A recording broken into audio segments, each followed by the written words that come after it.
R&B background kind of happened naturally. Being from the city of Memphis, and it's like living, being born in Detroit. I'm sure that you heard Motown music, whether you wanted to or not. And the same thing in Memphis. It was only natural. We heard Stax music and the music of High Records, and but we heard that music. But again, we heard Motown music and a lot of smaller labels that weren't as prominent, and Motown, and then later Philadelphia International. To me, again, I just think of them as schools or university.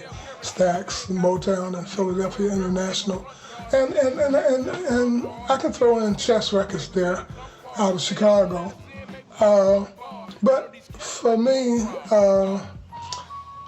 even though I started out as a drummer, the piano was at the house, and as I mentioned before, my sister played gospel music, and then I had a cousin, as I mentioned before, that played gospel music, and then later I started hearing other pianists around the city.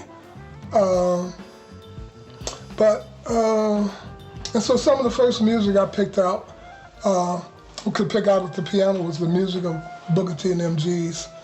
And I may have mentioned some of this before, and you can let me know, but I learned Booker T's music and all the Stax artists, from whether it was Isaac Hayes' music, whether it was William Bell's music, Carla Thomas' music, the Staple Singers, and so on.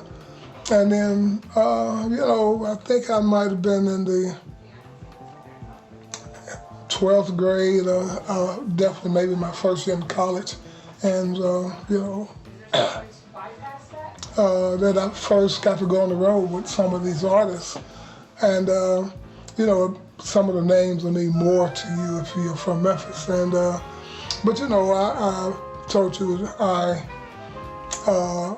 went on the road with a guy, Seal Johnson, who first hit was Take Me to the River, before Al Green recorded it. And I can recall going on the road with him. And I remember one gig, seemed like it was in Arkansas, and as we got closer to the town we were performing in, I noticed I started seeing posters of Al Green, and I was wondering, it didn't make sense to me as the closer we got to the venue. And then, as we were performing, I think it might have been after the first song or so, I heard someone in the audience say, "That ain't Al Green." And we looked at each other, and the people started coming to the stage, seeming kind of angry and pissed, and we just kind of packed up as quick as we could and left. And so it sounds kind of funny now, but there was a guy named Ted Taylor that I went on the road with.